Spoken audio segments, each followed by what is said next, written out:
Magandang araw sa atin lahat. Muli na naman tayo nagbabalik upang pag-usapan at talakayin itong mga kaganapan sa ating bansa, especially sa ating gobyerno, lalong-lalo na sa Brave 18. Ano na ba ang nangyayari dito sa mga sundalo na tumitistigo laban sa mga corrupt na government official? And so pag-uusapan rin natin ang naging pahayag ni Senator Rodante Marcoleta sa naging interview niya diyan sa Sandigan Bayan. Pag-uusapan rin natin itong mga naging pahayag ni Luistro at ni Erwin Tokmol. Ayan, so umpisa na natin dito sa Brave 18 kasi ang pagkakaalam natin ay kakasuhan na sila. Ayan, so nakita natin tong balita na to na DOJ magsasampa ng mga kasong cyber libel at perjury laban sa Brave 18. Ayan, sa at kay Attorney Balikod. Ayan, laban sa Brave 18 at kay Attorney Balikod. Ayan, so kung titignan natin talagang tinutuligsa ng sabihin na natin ng administrasyon mismo. Kasi sa totoo lang, bakit mo kakasuhan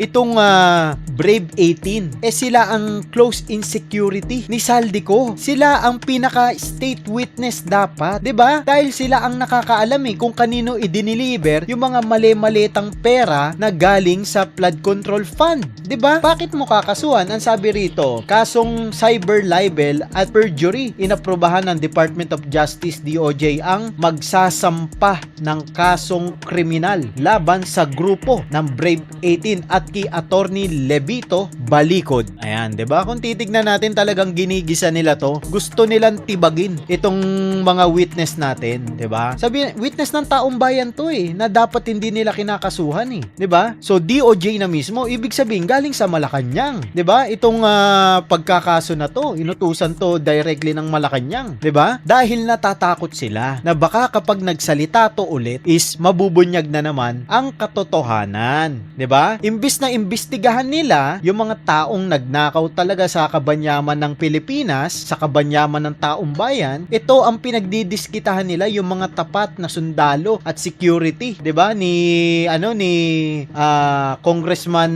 Congressman Saldico, 'di ba? Bakit mo kakasuhan 'yan? 'Di ba? Eh sila nga nakakaalam sila nga ang tuwirang makakatulong sa taong bayan para masolusyonan at maresolba itong iskandalo sa flood control. Bakit? Dahil pinangalanan ba yung mga bata nyo? Si Luistro, si Ace Barbers, Joel Chua, pinangalanan sila, 'di ba? Oh, si Ping Lacson, si Tito Soto, si Erwin Tokmol. Dahil ba pinangalanan itong mga tao na dapat imbestigahan talaga at dapat makulong, 'di ba? Natatakot talaga 'to kasi alam nyo, kapag lumalabang ka talaga sa mali, talagang kapag kapag nasa kapangyarihan ng kalaban mo, talagang gagawin nila ang lahat, mapakulong ka lang. Kagaya ng ginawa kay Senator Rodante Marcoleta. Biro mo paano mahanapan ng probable cause yun. Kaya pinauulit-ulit natin to mga kababayan, mga kapatid. Kaya natin to pinauulit-ulit sa inyo. Kasi gusto naming malaman nyo, taong bayan. Malaman nyo na mali talaga ang ginagawa ng gobyernong ito. Biro mo, natatawa talaga ako sa tuwing mababanggit ko to Hindi sigurado itong si Ombudsman Boyeng Rimulya kung nakapag-commit ng plunder talaga si Senator Rodante Marcoleta. 'Di ba? Hindi siya sigurado Tapos nahanapan ng probable cause. So, ganito rin ang ginagawa nila dito sa mga Brave 18. Paano nyo ngayon sasabihin na cyber libel at perjury ang ikakaso? Paano nyo ngayon sasabihin na pwede silang kasuhan ng cyber libel dahil ba binunyag nila ang katotohanan na ang mga tumanggap ng maleta ay kasama ang senador, mga senador at mga kongresista? 'Di ba? Yun na ba? Kapag nagsabi ka ng totoo, ibig sabihin makukulong ka na, 'di ba? Ibig sabihin paninirang puri na 'yon, 'di ba? Tapos kakasuhan nyo ng perjury. Hindi naman nagsinungaling yung mga tao Meron silang dokumento 'di ba? May dokumento sila. Pinicturean nila pati bahay. 'Di ba? Ang hinahanap nyo kasing ebidensya is yung mismong pag-abot ng maleta na pera dito sa mga taong ito. Sa tingin mo, papayag ba yan yung mga politiko na pipicturean mo sila habang inaabot mo yung mali-malit? Sige nga, isipin nyo mabuti. Papayag kaya yan? Syempre hindi. Patago nga nilang ginagawa Kaya nga lihim 'di ba? Kaya nga lahat sila binigyan para walang kakanta, walang magsasalita, 'di ba? So sabi pa rito, maharap sa 6 na bilang ng cyber libel at 4 na bilang ng perjury ang Brave 18, habang co-accused naman si Attorney Baligod. Biro mo yung defense counsel nila nitong Brave 18, pati yun kakasuhan. Yan nga ang attorney nila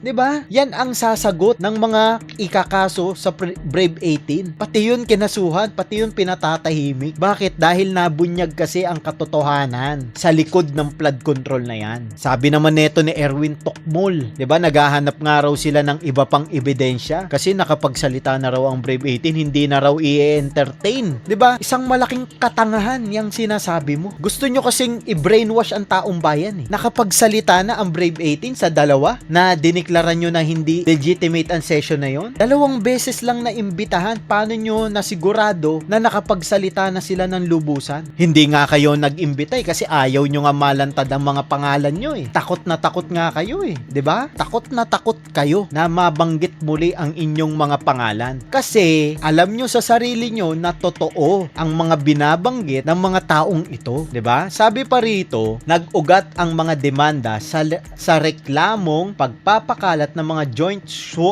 joint sworn statement, press conference at mga paninirang post sa social media at online platforms. Paano nyo naman napatunayan na sinisiraan kayo? 'Di ba? Paano naman namin napatunayan na hindi nila kayo sinisiraan at nagsasabi sila ng katotohanan? Ang basihan namin, makinig kayo taong bayan, ang basihan namin, una, paanong hindi sila paniniwalaan? Sila ang security escort, 'di ba? Sila ang security escort ni Saldico, number 1, kung bakit karapat dapat silang paniwalaan. Number 2, meron silang mga larawan ng mga pera, mga maleta na inaakyat sa helicopter, sa van, 'di ba? Sa armored car nila. Number 2 na 'yon. Number 3, alam nila kung anong itsura ng loob ng bahay ng congressman, ni Pangulong BBM, 'di ba? Ng senador. Alam nila kung saan kayo matatagpuan, 'di ba?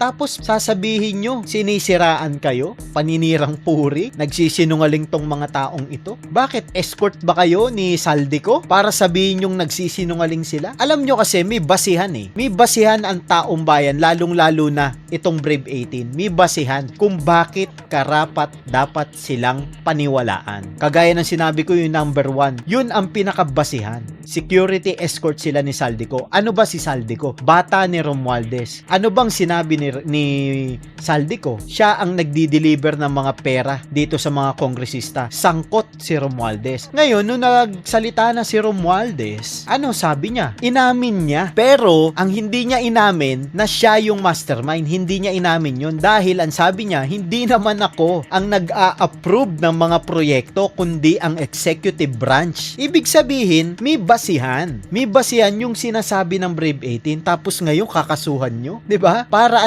Para patahimikin kagaya ni Senador Rodante Marcoleta. 'Di ba? Patayin ang issue sa flood control. Paano mamamatay ang issue sa flood control? Nagbabagyo, nagbabaha sa probinsya. So, paano ngayon yan? Takip kayo ng takip dyan sa mga kalokohan nyo, pero ang kalikasan, ibinubulgar kayo mismo. 'Di ba? Ganun kasimple. Kasi pinatay nyo na lahat ng kalaban nyo, pinakulong nyo, pinatay nyo yung mga boses nila eh. Hindi na sila makapagsalita. People's deprived of liberty. 'Di ba? Hindi na sila makapagsalita, nakakulong na eh. Ito rin, patatahimikin nyo na yung Brave 18. Kinasuhan nyo na, matik yan, kulong na yan. Matik yan. Paano naman natin nasabi na matik kulong yan? Sila may kapangyarihan eh. 'Di ba? Pati yung attorney na nagtatanggol sa Brave 18, kinasuhan. 'Di ba? Nakakatawa. Sino ngayon magtatanggol dito? Kayo magbibigay ng attorney diyan. 'Di ba? Nakakatawa eh. Yung mga pinagagawa nitong mga to, halatang guilty. Ngayon, tutungo tayo dito sa naging pahayag ni Erwin Tokmol. Ayan. So, pakinggan natin. Dahil meron siyang binabanggit about sa flood control eh. Eto. Maganda rin tong binabanggit niya eh. Akala mo talaga, totoong tao eh, no? Bantay sa lakay pala to. Ayan, wait lang ha. And so, i-play na natin to.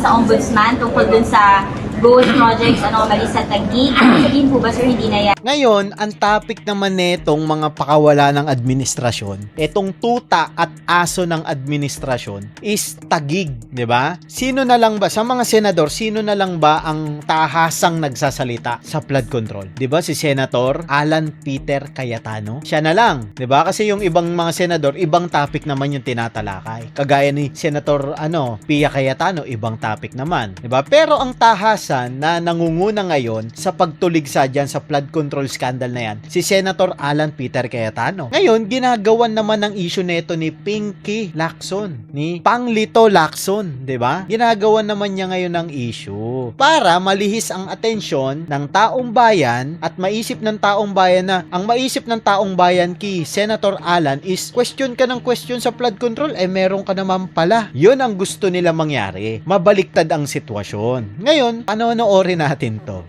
Tatalakay ng Blue Ribbon. Pag meron pong ibang mga kaso na may mga kababayan tayong isasampa laban sa ilang mga opisyal, we will entertain. Yung kay Senator Ping po, choice niya po yun. Alam nga ba naman, agawin ho namin sa ombudsman, nasa ombudsman na po yun. So, hindi ho kami papakialaman ho namin. Papakialaman nyo ba talaga yon? Hindi nyo papakialaman yun, syempre. Kakampi nyo nga, ikaw na nagsabi, 'di ba? Hindi nyo papakialaman yun kasi pabor nga sa inyo yan. Yung kay Senator Ping siguro, baka nagmamadali siya, kaya gusto niyang diretsuhin na po sa ombudsman. Pero, ito pakiusap ko, kung meron po kayo nalalaman na government officials po nasabit po, not only sa flood control, pati mga infrastructure projects po, mga government agencies, pwede ho ninyo i-report po sa amin. And Ang problema nga dito kay Erwin Tokmol, paano magre-report sa'yo ang taong bayan kung ikaw mismo sangkot? Sige nga, iimbestiga mo ba sarili mo? Huwag mo naman kaming gawin tanga. Hindi tanga ang taong bayan na dapat hindi ikaw ang nag-iimbestiga. Yung sinasabi ni Ping Lacson na meron daw flood control scandal din dito sa Taguig nung panahon ni Senator Alan Cayetano, 'di ba? Patunayan niya. Bakit niya agad ibinigay sa ombudsman, 'di ba? Bakit hindi inimbestigahan diyan sa Senate Blue Ribbon? Kasi alam niya na kapag binigay sa ombudsman, automatic 'yan. Kulong, kagaya ng ginawa kay Senator Rodante Marcoleta. Biro mo, hindi ka pa sigurado kung merong plunder case, pinakulong mo na yung tao. Sige nga, grabe mambaluktot ng katotohanan ng batas yung ombudsman. Real talk yan. Siya nagsabi, hindi niya pa alam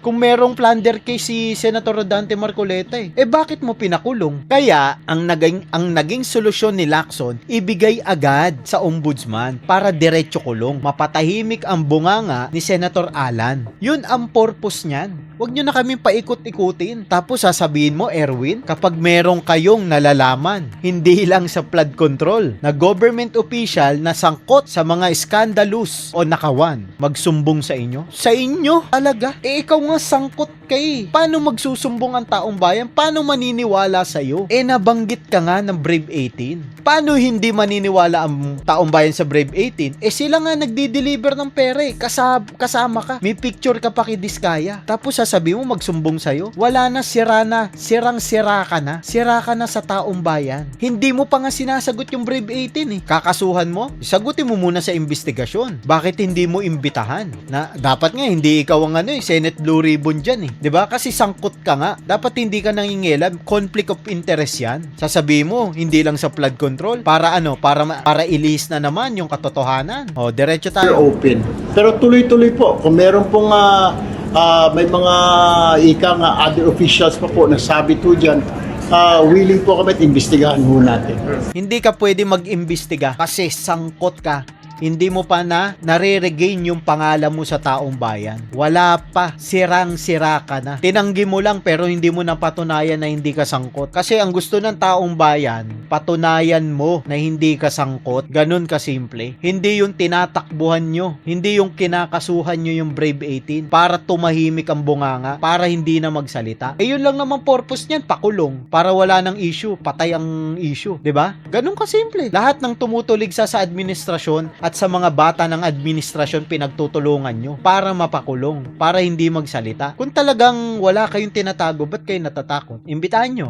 Yun ang hamon ng taong bayan sa inyo. Pero nga kasi, dahil sangkot kayo, natatakot kayo, kaya pinakukulong nyo. Yung next. Actually, tinitignan ho namin next week kailangan pala i-formalize dito sa floor yung mga membership. Sean, with that, Kita mo ang pangako nila July 27. Meron na silang hearing ng Senate Blue Ribbon. Yun ang pangako nila. Kita mo. Hinihintay kasi nila, alam mo, makulong muna si Senator Alan para saka sila magkakandak ng investigation sa Senate Blue Ribbon. Ililis na nila ng tuluyan ng katotohanan. Ganun kasimple. Real talk yan. Di tayo magsisinungaling dito. Ganun kasimple. Kasi hanggat merong tumutulig sa kanila, hindi sila pwede mag-imbestiga gamit ang Senate Blue Ribbon. Hindi sila pwede mag-imbestiga. Kasi kada sasabihin nila dun sa Senate Blue Ribbon, after ng hearing na yon may sasagot sa kanila gamit ang mainstream media, gamit ang social media. Doon na naman mawawasak ang kredibilidad nila. Mapapahiya na naman sila sa taong bayan. Ayaw nilang mangyari yon. Kasi dumarami na ang taong nakakaalam na kung sino ang nagsasabi ng katotohanan. Which is yun, si Senator Alan Peter Cayetano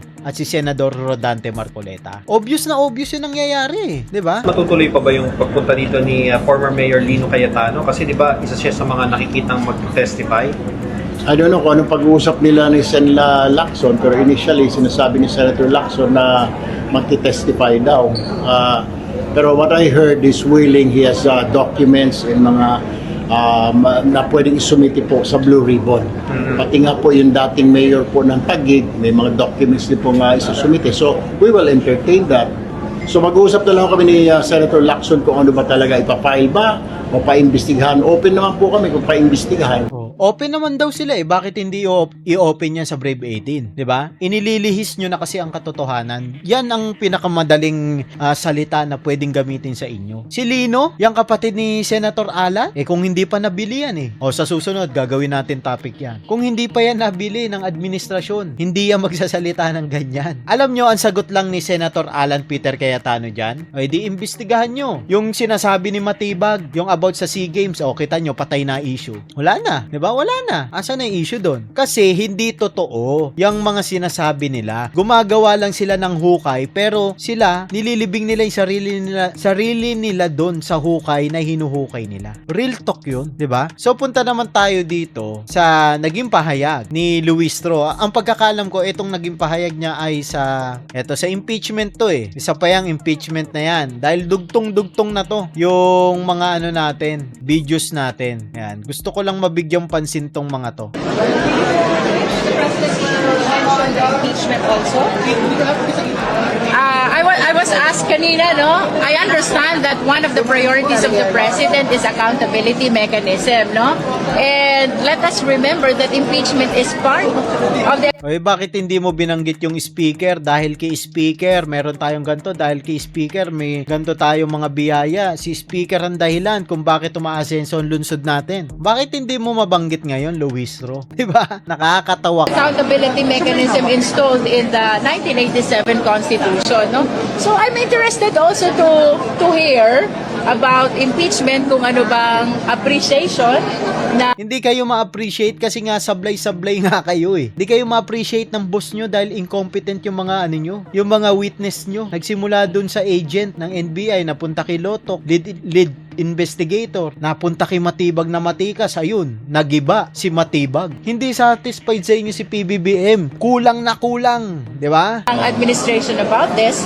But more than that, mas gusto kong marinig yung plano ng presidente about employment, about education. Ang plastic nito, real talk yan ang plastic nito. Wala namang nagawa si BBM Alin yung pagpapalipad ng racket? Hintayin nyo pag upo ni BP Sara, lahat kayo kulong. Lalong-lalo ka na. May utang ka pang 8 million. Tapos nagnakaw pa kayo. Sabi ng Brave 18, na-deliveran pa kayo ng maleta ng flood control. Patay talaga kayo. Umpisa mo na, nababalitaan namin, parang bumibili ka na ng property sa ibang bansa 'Di ba? Kagaya ni Ace Barbers. Yun ang balita namin. Aalis kayo pagka hindi na-impeach si BP Sara. Di guilty nga kayo. And about various forms of support na pwede nating ibigay sa ating mga But how kababayan. is his performance in terms of accountability? People say na parang a year after saying mahiya naman kayo, wala pa Mahiya ka naman daw, Luistro, sabi ng reporter. Kasi ang ano lang dito, ang kapansin-pansin lang sa mga nagiging pahayag ni PBBM is wala naman talaga siyang solusyon sa mga problema ng bansa. Real talk 'yun. Yung pasabog na sinasabi ni Claire Castro, alin yung racket? Baka itali ko sila dun, sama-sama silang umakyat ng ng langit. Gusto niyo lumipad na kayo kasama ng racket, 'di ba? Makakain ba ng taong bayan yung racket? Project Space ng taong bayan yan. Unahin nyo muna yung tiyan ng taong bayan na kumakalam. Unahin nyo muna yung flood control. 'Di ba? Kung dun nga sa flood control, may nakawan na eh. Yan pa, malaking pondo yan. 'Di ba? Yung Project Space nyo na may racket, ang Pilipinas. Maglalagay kayo ng satellite sa labas ng mundo. Mas malaking pondo ang ilalabas dyan. Di mas malaking nakawan yan. 'Di ba? Yun ang problema. Na nagpo-propose kayo ng ibang project, pero hindi nyo naman mapangatawanan na magiging tapat kayo sa taong bayan. Kung dito nga lang sa flood control hindi nyo na hindi nyo na masabi kung sino talaga mastermind 'di ba? Hindi nyo mapakulong lahat ng sangkot diyan sa flood control. Tayo nakikita ng malinaw na direksyon. Well, from me, meron akong nakikitang maliwanag na direksyon, and I must say, I am very much satisfied with the performance not only of the President but of the entire BBM administration. Mahirap magbigay ng numerical grade, but Mahirap talaga magbigay ng numerical grade kasi palpak nga pati administrasyon, palpak. Sasabihin ng kapulisan, safe raw ang Pilipinas, pero may nagbabarilan, may pinapalo sa ulo, may nagdadala ng baril sa school, may sinaksak na rider, may nakawan sa road 10. 'Di ba? Hindi pa rin nawawala yung mga NPA na nanghihikayat na sa mga estudyante na lumaban sa gobyerno.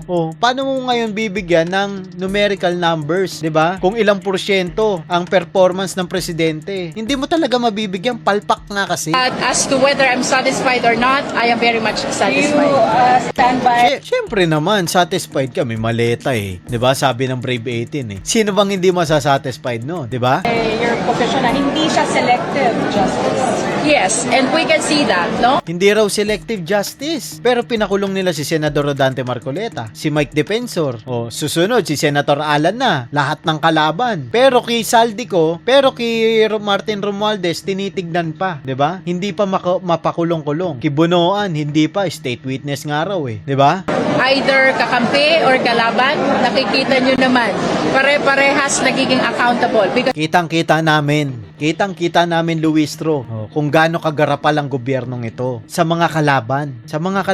Biro nyo, nag-12, quorum ba yung 12? Inumpisahan nyo dun para maagaw nyo yung Senate presidency kay Alan. Pinasok ng NBI ang Senado. this is the mandate of the Constitution. Pasabog ba kayo dito? Hindi mandato ng Constitution yan, Luistro. Yung 16 votes nga, pinapalitan nyo, gusto nyo maging 13 Mandato ba ng Constitution yun? Ang sabi, all the members of the Senate. So, 24 yun. 2/3 of vote of the Senate. So 2/3, 16 votes yun. To acquit naman is 7 votes yata ang kailangan, 7 vote.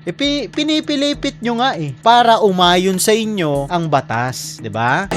I don't know kung ano yung tinatanong sa akin na pasabog, but the least I can say ay dati ng priority ng presidente ang accountability.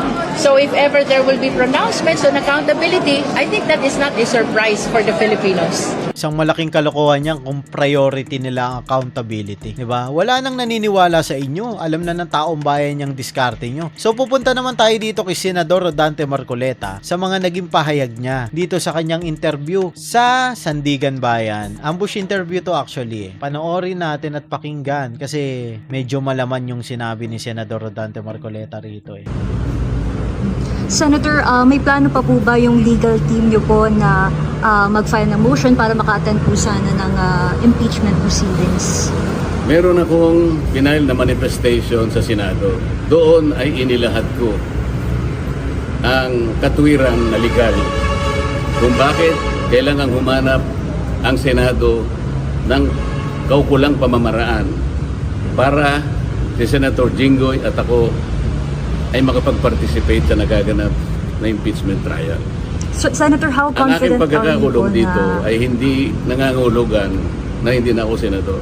Tama, totoo yung sinasabi ni Senador Rodante Marcoleta. Kaso, ang malaking problema dyan, kung didinggin ba? Kasi kung pagbabasihan ng batas, pwedeng umaten si Senador Rodante Marcoleta at kung gugustuhin ng Senado. Kaso nga, ang namumuno ngayon sa Senado, puro demonyo. Especially si Ping Lacson, di ba? Mariing tinututulan ni Ping Lacson kasi hindi siya makabawi rito kay Senator Rodante Marcoleta eh. Nung panahong nakaupo to sa Senado lagi siyang binabara nito eh. Biro mo ba naman, Senador Rodante Marcoleta, matikas. Sinabihan ba naman nilang pangkaraniwang lang raw to, abogado? O kita mo, binarabara sila, wala silang nagawa, 'di ba? Kaya pikon na pikon si Lacson dito kay Senador Rodante Marcoleta. Alam nyo kung bakit? Nagsasabi ng totoo eh. Ng totoo si Senator Rodante Marcoleta eh. 'Di ba? Pag nagsasabi ka talaga ng totoo at taliwas ka dun sa hangarin ng iba mong mga kasama, kaya nga nasabi ni Ping Lacson na hindi marunong makisama to, mali kasi yung hangarin nyo. Kaya hindi kayo pinakikisamahan nitong taong to. Bakit nyo papakisamahan yan? Hindi naman yan ang hangarin ng taong bayan. Hindi yan ang mandato ni Senador Rodante Marcoleta. Ang mandato ng isang senador na katulad ni Senador Rodante Marcoleta, ang pagsilbihan ng taong bayan. Ilantad ang katotohanan. Yun ang ginagawa ni Senador Rodante Marcoleta. Kaso nga, galit na galit si Lacson dahil hindi niya masuhulan ng pera to. Nagaya ng ginawa niya kay Erwin Tocmol. O ngayon, tuta niya yun. Aso naman si Lacson ng Pangulo. Sabi ni Senator Alan, 'di ba?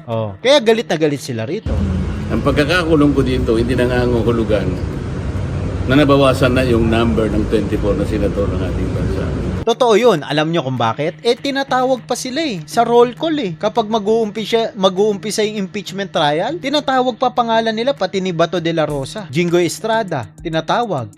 Paano ngayon nila sasabihin na hindi to included, itong mga nakakulong at yung nagtatago? 'Di ba? Paano ngayon nila papatotohanan sa taong bayan na hindi na included itong mga taong ito? Hindi nila mapapatotohanan yun kasi binabanggit pa nga nila bago mag-umpisa itong impeachment trial. Binabanggit nila ang mga pangalan ng mga senador, which is included yung pangalan ni Senator Rodante Marcoleta. Nananatili yun at kahit kailan hindi yun ma-alter. Pwede lang palitan yung 24 kapag may namatay. Tama. Kapag may nag-resign o napatunayan ng hindi niya na kayang tukdin ang kanyang tungkulin. Maliban sa tatlo na yon, wala na. So nananatiling bilang ng Senado 24. Okay. How confident are you po, Senator, na mag-grant itong manifestation?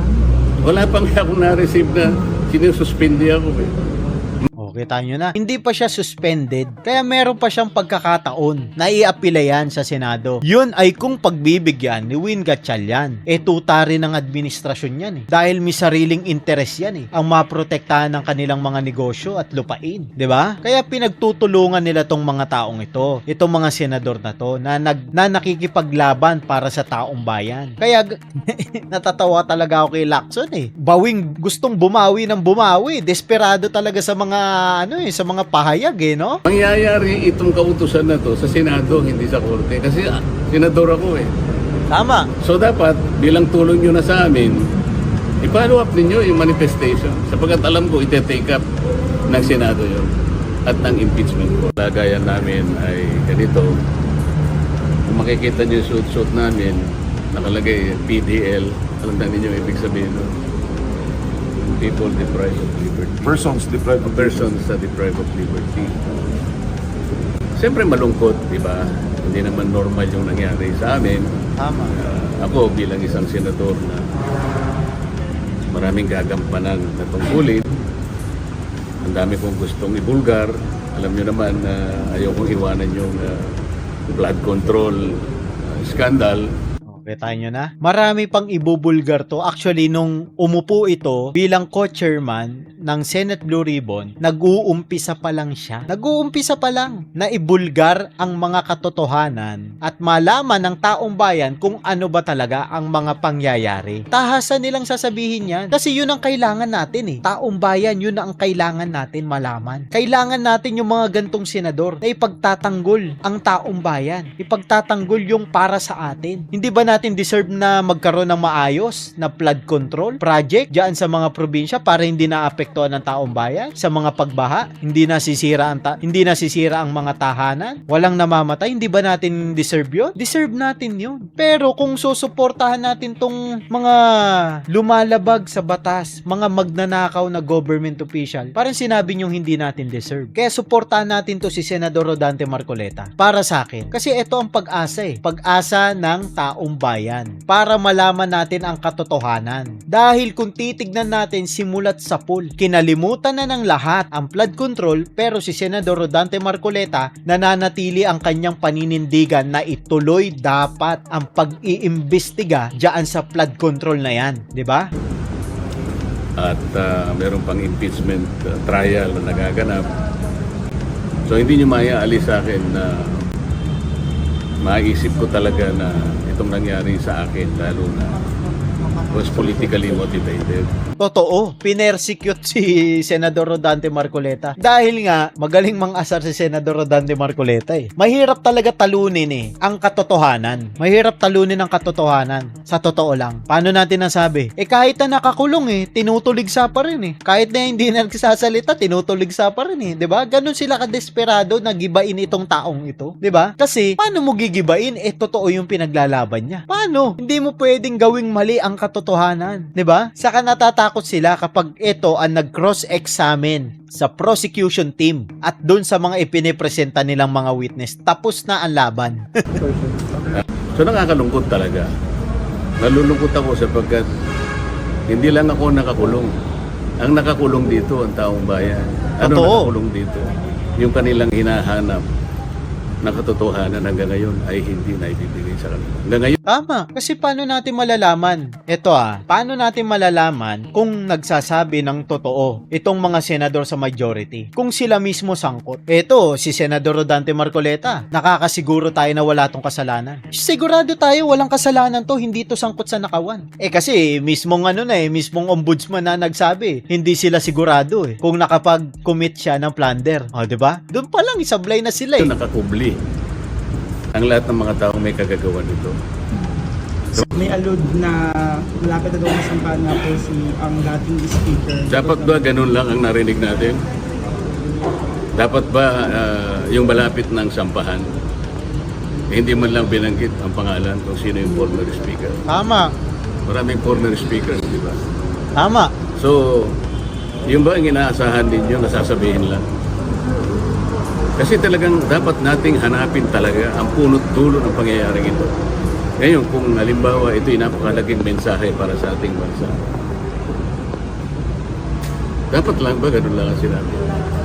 Kapos. Sa totoo lang, kapos. Ang nakikita ko namang rason kung bakit ganun lang ang sinabi ni PBBM. Dahil puro bataan niya yung magnanakaw Lahat yan puputok sa kanya. Kasi pinabayaan niya. Kasi nga, sangkot din siya. Ganun kasimple. Diba? Puro bataan niya yan Kung hindi mo pinayagan yan, kung hindi mo pinirman, walang nakawang magaganap. Tapos hindi mo binanggit yung pangalan ni Romualdez. Sinong speaker ang tinutukoy mo? Hindi sapat Kulang na kulang talaga. As in, kulang yung binanggit niyan ni PBBM. Ito ang pinakamalaking pagnanakawan sa ating kabangbayan. Hindi ba higit doon ang dapat na inaasahan natin? Tama. Lalo na kayo sa media. Well, una sa lahat, yung sona ng presidente, para sa akin walang ibig sabihin.